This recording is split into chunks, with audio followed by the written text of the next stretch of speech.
Greetings, everyone. Welcome to MBA 720, broadcasting from the depths in the country of Chatham County, North Carolina, here on the cattle farm. And so we are going to talk tonight about investment and investment triage. So I think this is going to be a very fun topic for us, something that we can really dig into. And of course, we'll have an exercise to kind of bring it all home and sort of give you an idea of how it works, give you a chance to apply it. So as we talked about in data and analytics, one of the problems facing leaders is you can't do everything. And I think this is something that we don't really talk about enough in business school. We don't talk about enough in terms of the stories we tell and the experiences we have. But anyone who has been in business knows this, that you can't do everything. You have to make choices. And one of the things that I can certainly remember was the transformation at Apple when Steve Jobs went in and wiped out somewhere around, it was in the high 100, 200 lines of businesses and products that had grown under Scully during his reign as CEO. It pretty much wiped them out and really focused it down to 9. And when that focus occurred, then the company was able to really pick out the things and the opportunities that they were best equipped to take advantage of. And I think that is certainly something that a lot of us can learn from, a lot of us can think about. Certainly, one of the other times I remember is when iMac and iPod were first gaining traction. There was an initiative to move Apple into server technology, and one of the reasons that was difficult was that the Dell computer had the marketing channel pretty much locked down in terms of that marketplace. And the marketplace that you had to hit hard if you were going to get into the server business was government, and that channel was just locked down. So it was really frustrating to have what was perceived, and I think that I could say it was the very best server out there, but you couldn't sell it because you couldn't crack that market. So that product was jettisoned, and resources poured back into iMac and to a new little product that was making its way up the chain called iPhone. And so in some sense, Apple got out of the server business to get into iPhone. So it was a sacrifice. And so I think that is something that a good leader, the good leaders, really think about and know is going to happen and anticipate it, but it's not easy to do by any stretch of the imagination. So how can we help facilitate that process? Well, certainly one way is with a methodology, with a structured way to talk about sacrifice and to talk about substituting one product for another. And that's what tonight is all about, is that tool and technique. I'll explain it, and then you're going to get a chance to try it out. Okay? So without further ado, here we go into the presentation. So if you think about any organization that is out there, you've got this issue of thinking about where does a product stand today, where does it stand in the future, and should we invest resources into it, or should we divest resources out of it? And if you really think about that process, it's triage. We have to prioritize. We have to think about what is really, really important, and then triage our way towards that particular point in time, if you will. So it is investment triage is what we're talking about. So let me show you how it works. When you think about products, one of the ways to think about them is this way. What is their strategic importance today, low or high? And that's the vertical axis. And what is their strategic importance in the future, low or high? And that's the horizontal axis. So just think about those two axes for a while. Strategically important today, right now, and strategically important in the future. Now, the first thing that it's easy to get stumbled upon is what is strategic importance. Strategic importance is differentiation in the marketplace, perceived differentiation. So our competitors, our customers, industry experts perceive us as being superior in the marketplace. We're better, be it the product quality, the product innovation, our reliability, you name any source of competition or source of differentiation out there, and we're better. And so that would be high strategic importance today and tomorrow. Now, if you look within the matrix here, you've got 4 possible states of a product, a place, a process, a technology, whatever you want to categorize. And that's one of the things that I want you to see here, is that this particular methodology is useful for categorizing a lot of different things. In fact, this is perhaps one of my most requested consulting engagements. I will go in and help companies and other organizations to basically categorize their products, their processes, or the things they're looking for.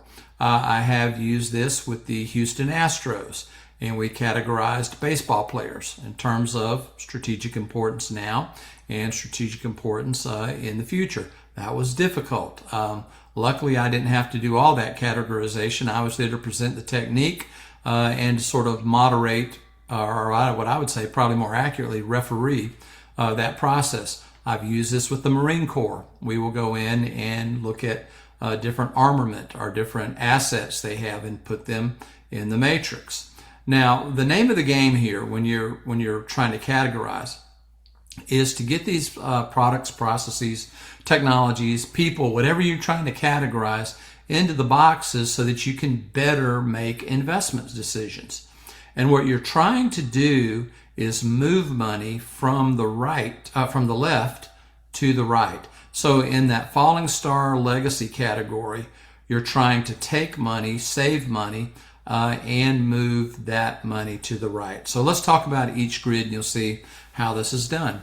If you look at the legacy category, and again, this is my own naming convention. I invented this matrix and published it in research, and it became pretty well known. So you can blame me for the names. I just couldn't think of anything better than legacy. But what I dislike about naming that box legacy is that some people would think that it's older technology, old things. It's not. It has nothing to do with that. As you can see in its placement, it just means that this product, this process, this technology, whatever you're categorizing, has low strategic importance today and low strategic importance tomorrow. It is not differentiating us from anything else. Now, in my role here at UNC, I've been an area chair. I was an area chair for 10 years.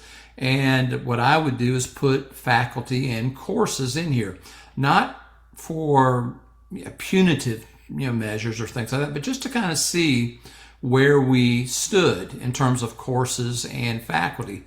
And certainly I would put a statistics course, a basic statistics course, in legacy.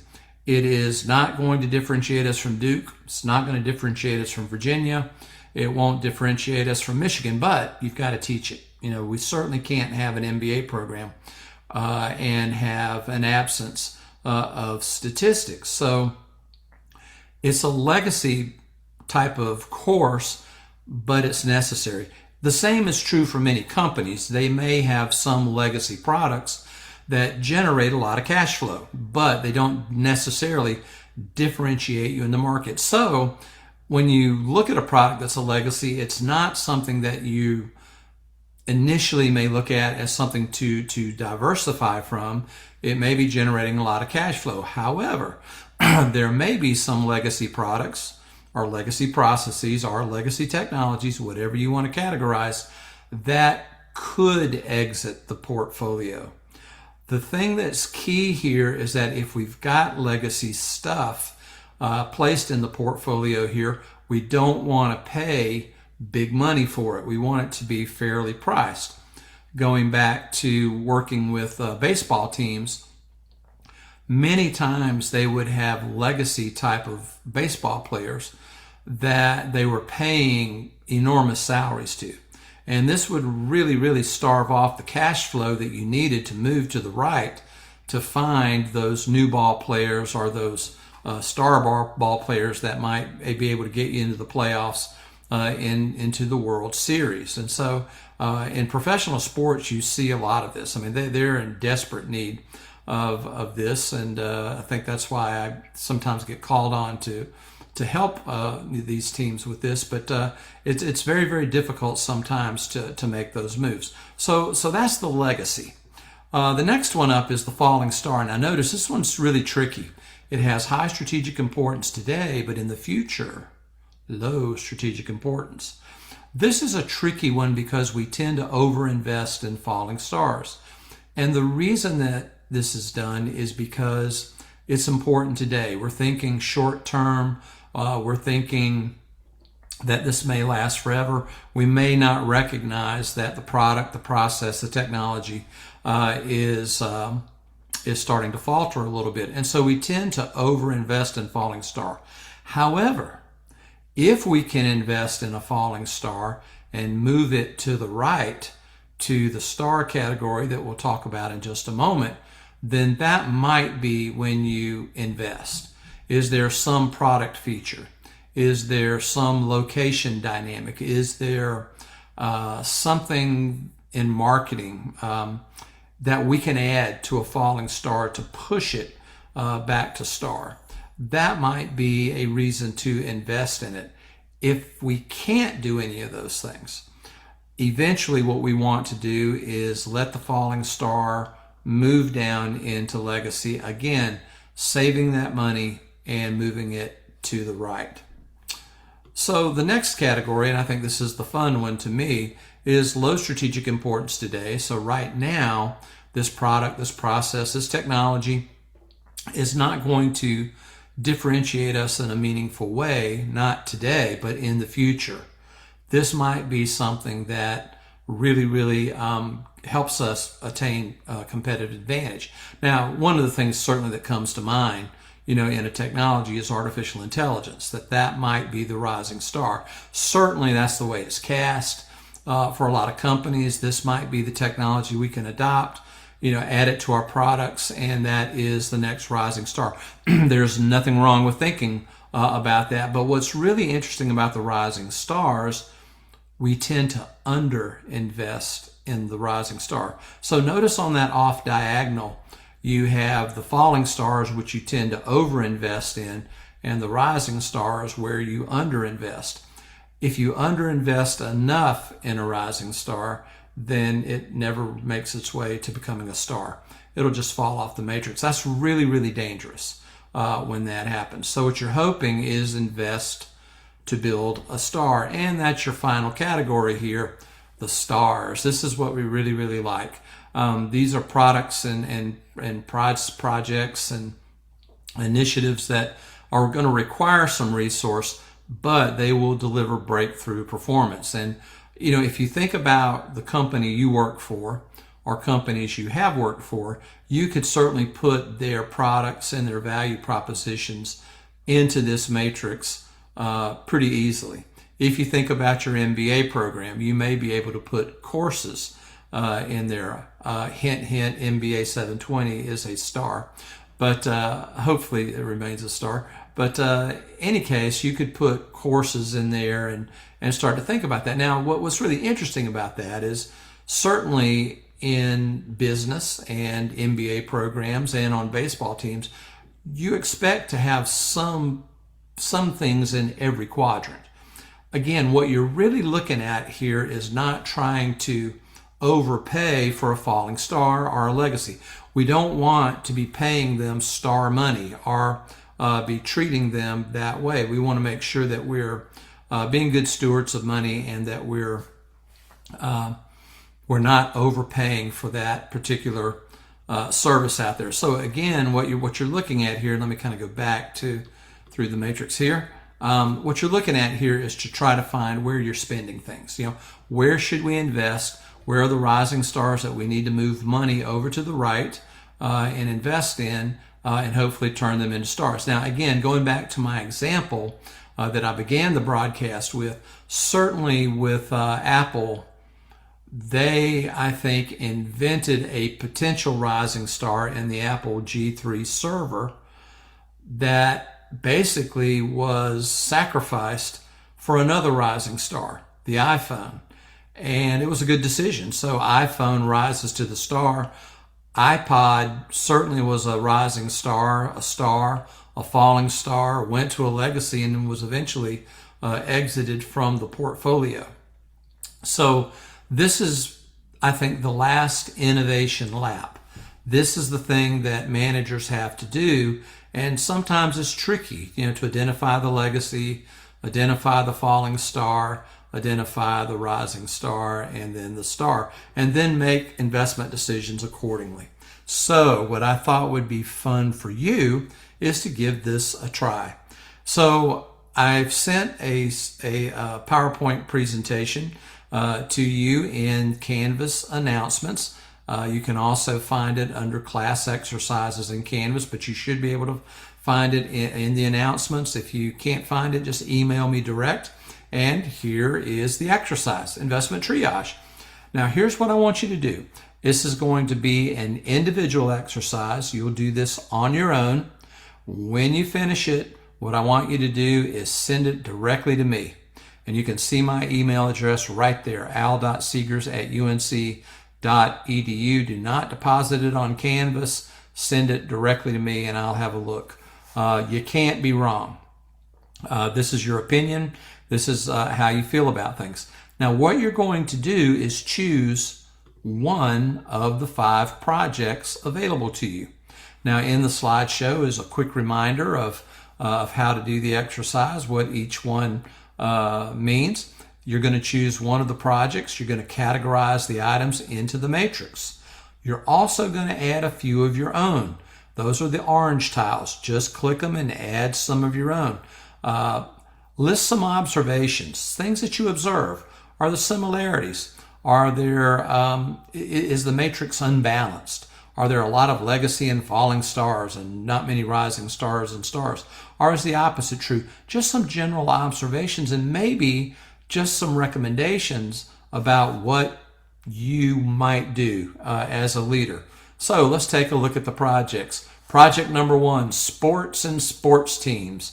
You're doing this analysis for ESPN, classified, televised sports and sports teams. Some possible metrics include viewership and advertising revenue. All you have to do is drag those yellow tiles to where they belong in the matrix. You're going to add 6 of your own there in the orange tiles. It can be your favorite professional team or your favorite sport that's not listed there. Again, I listed these myself, and I certainly might have left some out. So you're going to categorize those should you choose project 1, and then you're going to give me some of those observations. If you do project number 1, just delete the rest of the slides out and just send me that PowerPoint file. If you choose project number 2, you're going to be looking at leisure activities. You're working for Disney, and what Disney wants to do is develop new areas for their theme parks that appeal to more adult populations. So the Zoomers and the Millennials, that's what they're looking for there. And Zoomers and Millennials might have quite a bit different type of pattern, in terms of what they like to do, what they consider vacation and things like that. I listed some. You can list some more there. But, think about it from the standpoint of Disney and trying to appeal not only to children, but to their parents and to really a growing population that really doesn't have any children and doesn't really desire to have children. I mean, it's a new frontier out there, and I think that's fun to think about. So you can choose those. If you choose project 2, you just do some observations. Project 2, you can delete the rest of the slides that you don't do and send the file to me. Project number 3, this is funny, cities. Think about it. You're working for a real estate firm trying to determine the best cities in terms of locating a business. Think of human resources, quality of life, favorable business climate, weather, transportation. What are the cool cities? Is Kansas City a falling star? Is it a star? Is it a rising star? Is Houston a legacy, or is it a rising star? Anything that you want to think about there, but go in, categorize those cities, add some of your own. I'm sure I left some out that you might want to categorize, and particularly if you want to do international cities, absolutely, feel free to do that. All right, so that's project number 3. If you choose it, you only have to choose one. Project number 4, premium beer. A lot of pressure on this project. Everybody wants to see where their beer ends up in the matrix. You're doing this analysis for Anheuser-Busch. Classify premium beers. Profit margin on beer, volume are good performance indicators. But if you want to choose something else, you do that. I just chose a bunch of beers randomly out there. Admittedly, I enjoy a beer from time to time, but I am not a beer connoisseur by any stretch of the imagination. I'm much better at scotch and bourbon, but this is beer that you're looking at. Fun project. You can choose that one, list some observations, send it to me. Project number 5. This is for all you finance type of out there. Your Wells Fargo, classify investments, growth rate, dividend yield, good performance indicators. I listed stocks and I listed some funds out there. Everything from commercial real estate, land, gold, GE as a stock, Apple as a stock, ExxonMobil. I just randomly chose some stocks out there. You can add some of your own. Categorize them out. Make some observations and send them to me. So again, the name of the game is Investment Triage. It'll be wonderful for you to go through the process, to think about it. You can't be wrong. It's your opinion. Have fun with it. Again, I think that the real value here, or the real thing that we're trying to do, is make some of the hardest decisions that you can make, and that is to leave behind some products and also to go ahead with other products. It's really not talked about in innovation at all. It's almost like it doesn't exist. But if you can't invest in the right things and divest out of the wrong things, well, then you're not going to be strategically advantageous. And certainly I think that universities do this with the courses they teach, the courses they choose not to teach. Certainly in your MBA program, there's a lot of thought given to this, courses that they want to offer, some that they decide not to offer. And I think that in businesses, it's also talked about quite a bit. So have fun with the exercise. You can't be wrong. Make some good observations, and I will see you in class very, very soon. Best of luck to all of you, and keep reaching for the stars.